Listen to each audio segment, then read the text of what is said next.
what America was and what it can become. This is Liberty Town Hall. Really appreciate you spending some time with us today. I'm Greg Marshall, and there's Glenn Wilson. Liberty Town Hall is on the air again, and we have got a pretty good show for you today, I think.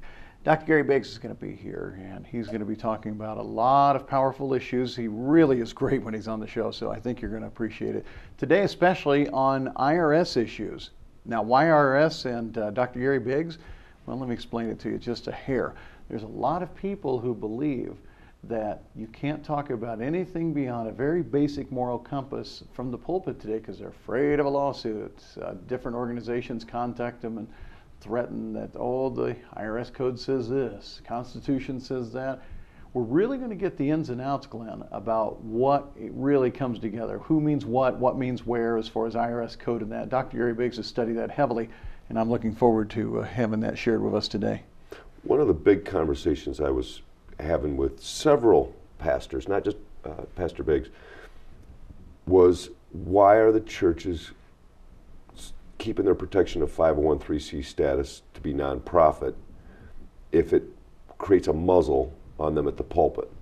And there was a couple other pastors that said they don't care. They're going to say what they want anyway, Greg. They really don't believe that the rules say that they can't say anything they want. And it's like a big misconception out there. So I'm really excited about what Pastor Biggs is going to say on this. We'll hear a lot of details on that as time goes. I mean, this is going to be a big interview. If you know anybody who works in the clergy today, you might want to give them a call and tell them this show's going to be on. It's a very interesting study, and I think you'll appreciate what you hear today.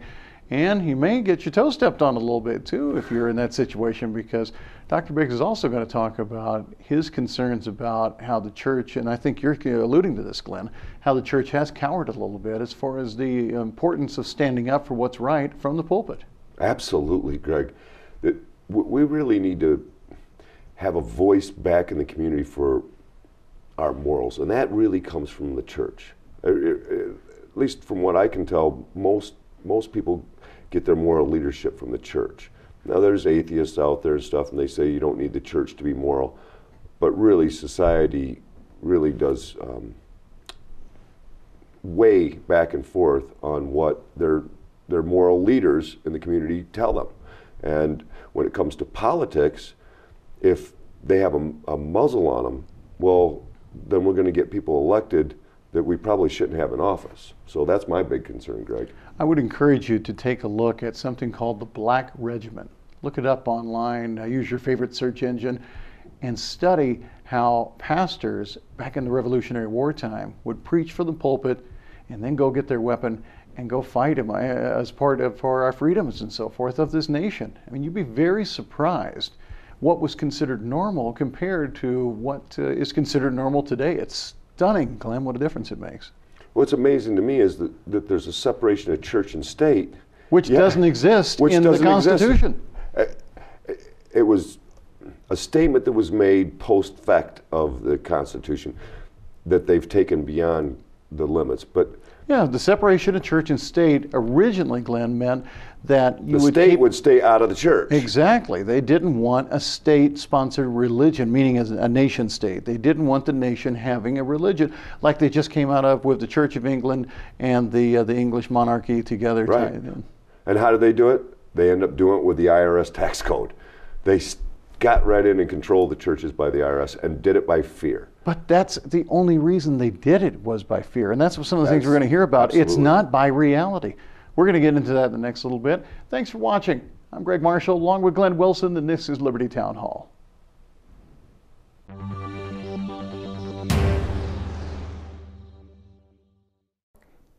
United States senators create laws that affect all Americans.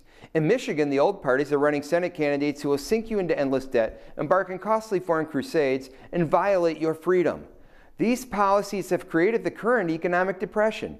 I'm Scotty Bowman, and I pledge to end deficit spending, restore the Constitution, and put your freedom first. Help me fight for you by making a contribution at scottybowman.org. I'm Scotty Bowman, candidate for United States Senate, and I have approved this advertisement. For home, medical, and healthcare products, visit Rose City Drug at 2640 North M33, just south of Rose City city limits. Rose City Drug has a complete diabetic department, including shoes. Serving Michigan for over 20 years. Rose City Drug, Rose City.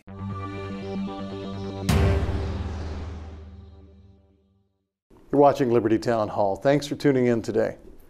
Dr. Gary Biggs is with us again, good friend of the program. Really appreciate his insight as he shares with us over time. Dr. Biggs, let me ask you. A lot of people talk about there's different things that you can't do in church today. You can't talk about politics. You can't endorse candidates. You can't make any kind of foray into the secular world. A lot of people even say, or the IRS is going to get you. Or some people on the other side would say you're tied down because you have a 501c3. I mean, you've heard there's a lot of different things out there. Yeah. Tell me about, first off, what can a pastor say from a pulpit in regards to politics?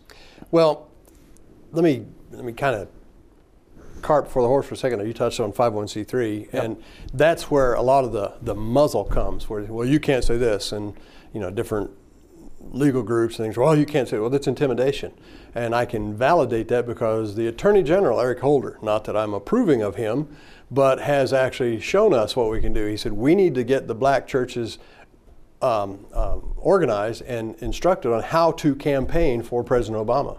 That's true. Okay, so really, as a 501c3, I'm saying, okay, my purpose is for religious education, and I'm going to do everything I can. Well, religious education involves what we're talking about here, all those things that how our faith should affect our choices and things that way. So the misnomer that you can't say, can't endorse, can't do anything like that from the pulpit is purely false. You can. What I cannot do is I cannot mandate that a member of my church must vote this way to be a member of our church. Nor can you mandate that you can't even mandate that your wife vote for somebody. That's illegal. You can't make them vote. They have a free will and free choice, and they can do that. Because I've said my purpose is for religious education and furtherance of the faith, I can spend a certain percentage of my budget for campaigns, issues that way. But I can't take money, and this is where the 501c3 comes in. There's a lot of fallacy there. Some people say, well, as a 501c3, you're an agent of the government. You must report. That's also false. What that 501c3 status says is that I will, and I'm really distilling several pages down into a paragraph here of sentence. What that says is because you give money to my church, if I'm 501c3, and we are, by the way, if you give money to our church, they're not going to tax you for the money you gave away. They're not going to tax me as a business because I run it that way. But I am required by law to report that. Not to the government, to you. Once a year, I'm required to give an accounting of everything I did with all that money that you gave so that you know what I did with it. I'm not reporting that. I don't report to the government what my offerings are. I don't report who gives. I don't report anything other than I give you a receipt saying that you gave it to us. And what I'm saying is that by accepting that, I will account myself to those who contribute to me. That really is an essence of it. It also then gives us a determination that I'm not going to say, okay, I want to have a church, which, by the way, where does Jesse Jackson preach? I don't know that he preaches anywhere. I don't either, but he's an ordained minister, and he's, but anyway, sideline. The whole point of it is that I'm not going to say, okay, I'm going to have a church, get you to give me money, and me go off and do something else. I have to stay with what I tell you, my congregant, I'm going to do. And that really is not what's being portrayed. So you can't do this, you can't do that. Basically, I can't do it unless you want me to or allow me to. What can be done? You've been at my church when we held debates, and we've had, in fact, talking about political debates. Political candidate, had all the candidates there on the platform. We didn't announce what was going on, vetted them, asked questions, had other news organizations come in and videotape and record. It's been broadcast over the airwaves. And you know how much trouble I've had from that? Exactly nothing. But yet, some problems. churches would say, oh, you can't do that. You can't get involved in things like that. You're going to get in trouble. That's why I did it. A preacherette, did I say that? That's a small version of it. A preacher said to me one day as we were purchasing something at the same location that, well, election's coming up now. You got to be careful now. You don't want to get in trouble. Can't be saying certain things. You can't be involved. And I said, yes, I can. And they said, well, hate to see you in trouble. I said, watch. And so that's when we got busy and had the debates, and in fact you came and hosted some of those as I got to run the timer, and yes, you did. We had it right there. And I wanted folks to know who's out there, what was going on, and we did that. I guess we need to put that on the marquee too, official timekeeper. Yeah, timekeeper to the host, yes. There you go. Tell us, you mentioned, if I heard you right, that a church can even donate to issues. Are you saying if there's, say, a proposal on the ballot about abortion, the church could actually donate toward that cause as they wished? For an event or for a proposal, yes. To a specific candidate, we can only do a certain percentage. And that's not because the government says I can't have a voice. That's because the government's saying you told these people you're going to do this, and we'll let you do this much of it without being accountable to the people. And that's where it comes from. Gotcha. So when the next time the election comes around and you get the little note, the ACLU says, many times you find out the ACLU didn't say it. The ACLU didn't say it, but people use that as a credence to what they want to do to impede you saying anything. So you'll get letters explaining to you at your church what you can and can't do that aren't even true. Mm-hmm. Wow. Right. Just because people are campaigning for their cause doesn't mean they're campaigning ethically. That's amazing. I want to get into some more details as far as when we come back from the break, as far as what can be said and not said, a little further examples of that. I hope you're listening. This is good stuff, especially if you know somebody that's at a church. I hope that you'll get them involved and be a part of it. Thanks for being here today. You're watching Liberty Town Hall.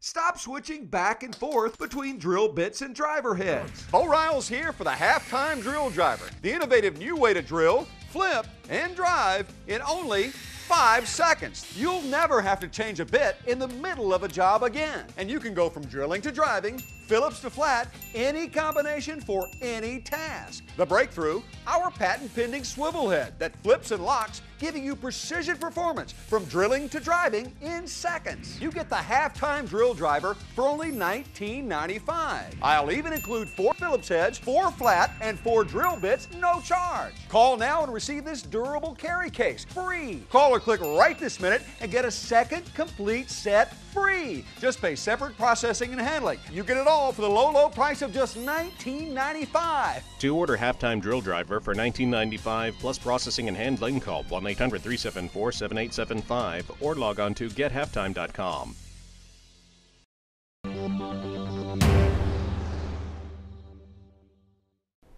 Welcome back to Liberty Town Hall. Dr. Gary Biggs continues with us right now. Have you ever had any kind of threats come to you about, we were talking about what can be said from the pulpit and so forth. Have you had any veiled threats or just people who were concerned like you talked about in the last segment? Well, I've had threats, but it wasn't necessarily politically motivated. I had a guy say one time that they would find my body floating in the river, but that had nothing to do with your reign to this conversation? Not to the political realm, no. Gotcha. So the IRS has never sent letters out? Because people make it sound like the IRS is this threatening beast, and I believe it is, but directly to churches and so forth. Well, actually, when I first went into ministry, I've never been to monastery, but when I first went into ministry, I was kind of toying with this, opting out of Social Security and things, and so I called the IRS and got information what to do, what not to do, and I missed the window. But I called back, and you need to be careful when you call the 1-800 helplines for the IRS, because they will tell you many of those people are part-time help, and they're trying to answer questions about form and stuff. And I'm not trying to denigrate them, but because they're trying to help do a good job. But I got some misinformation, and I did not file taxes for several years because I was waiting to hear which way to do it. And finally, I went down to our local area and found the IRS office and agents, and I knocked on the door, and they're when you find them, it's going, oh, they're a little stunned. And I said, oh, it's not like they advertise that very much. Yes, they don't. Nobody hunts them up. And so I said, I've got a problem here. I said, I've been trying to do this, and so we resolved it. And out of all those years, they didn't come take my property and do this. Once I said I got a problem, and they found those years hadn't been, I did get a letter saying they were threatening to levy my property. But it was quickly resolved and done. So out of about 5.5 years, they didn't come get me. So when people say, well, they're going to jump on you, personal experience tells me it's not that instantaneous death threat, grab you around the throat, done and over thing. So if it comes to that, it's been a process. It got there. Now, having said that, no, they've never sent me that sort of problem. But the idea that I could do a certain percentage for contributions towards this or a certain amount of public speaking. You can get that from the IRS. Ask them. They're not. The IRS is not trying to shut you down. And I hate to come out like, well, I'm pro, but I am pro-truth. Nothing works like the truth, and truth always works. And use the truth wherever you can find it. Ask them; they'll tell you what you can and can't do. And that's not a I'm the wisest sage of the age. I know all the things about IRS codes and all that. It's just practical application and what I've seen. I cannot force anyone to make a vote.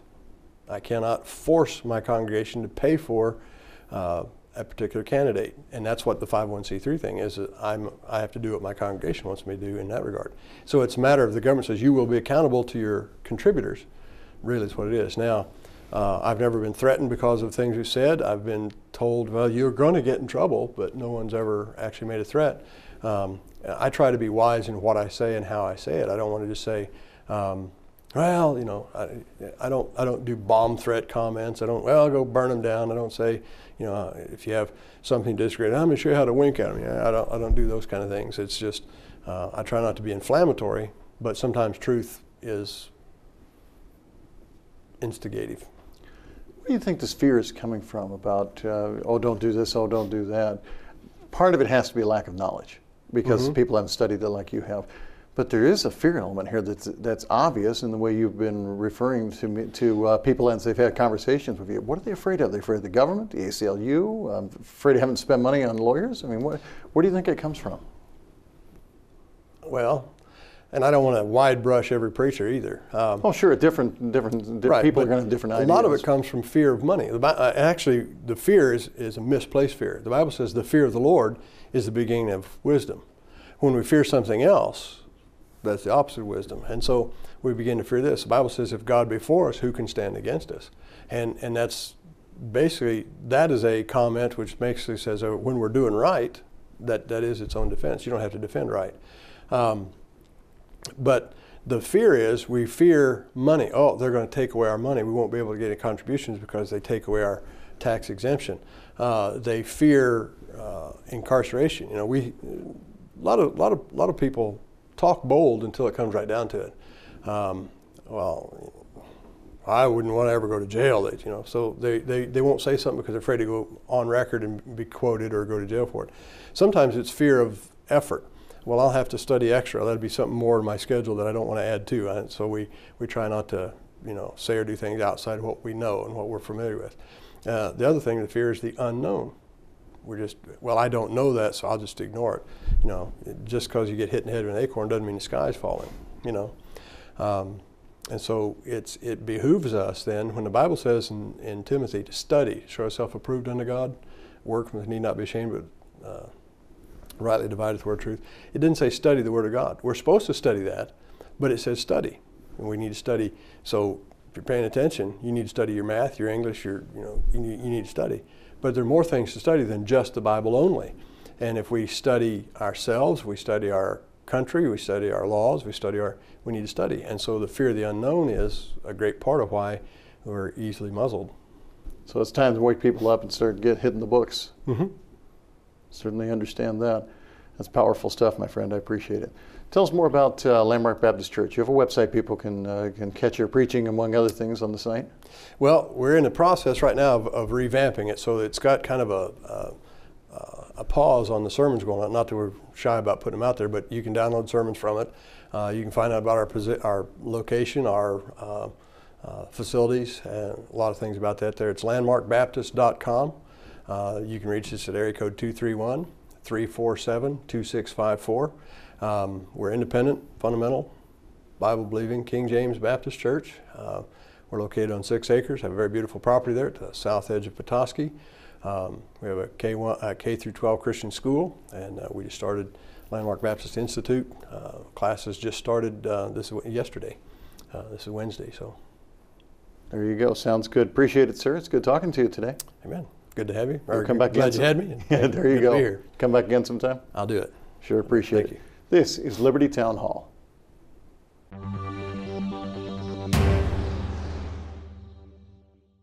Rose City Drug, your one-stop pharmacy, home health care, medical supplies, photo processing, and gift headquarters. The pharmacy department fills your prescriptions utilizing a state-of-the-art robotic system, lowering the time you wait with much higher accuracy, and your medication is never touched by human hands. The home health care and medical supplies department has a complete line of diabetic supplies and aids, including a full line of diabetic shoes. Rose City Drug, family-owned and operated for over 20 years, just south of the Rose City city limits, 2640 North M33.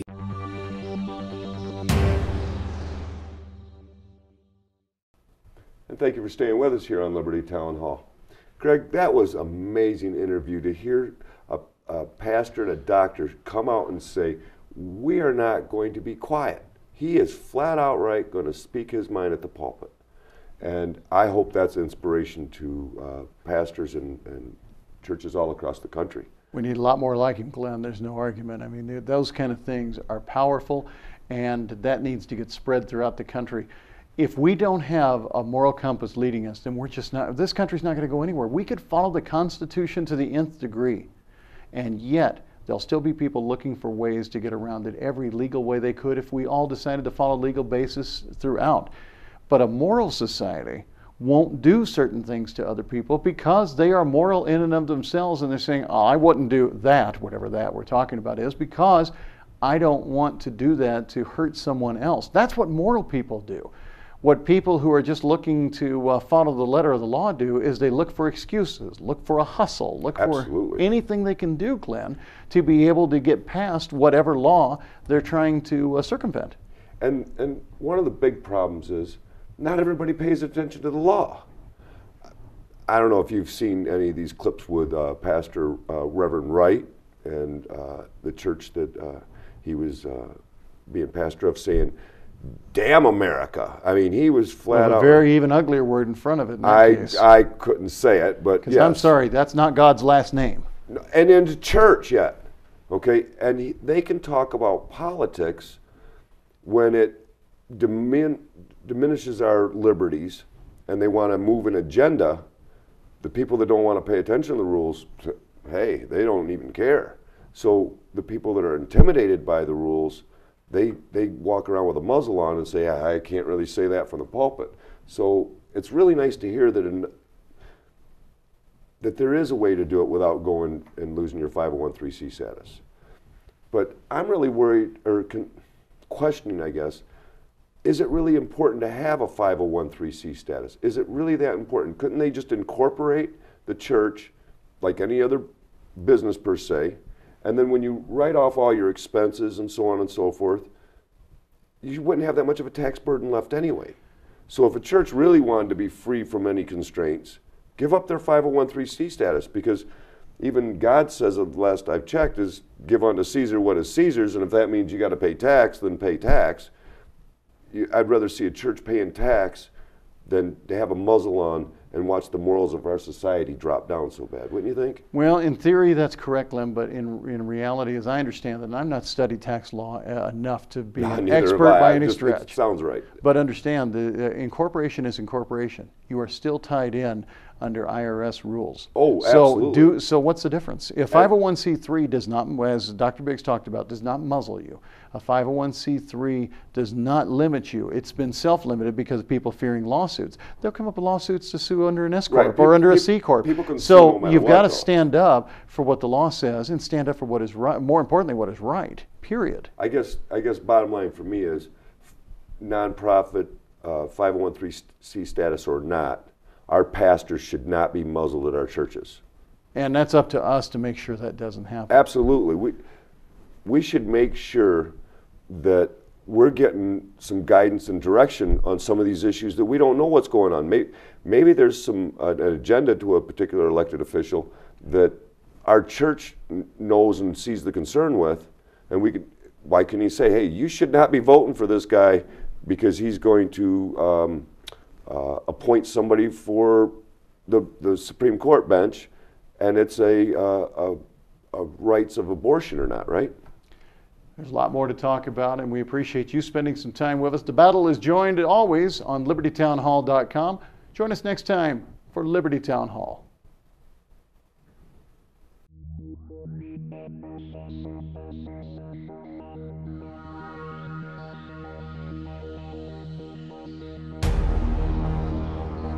But a constitution of government, once changed from freedom, can never be restored.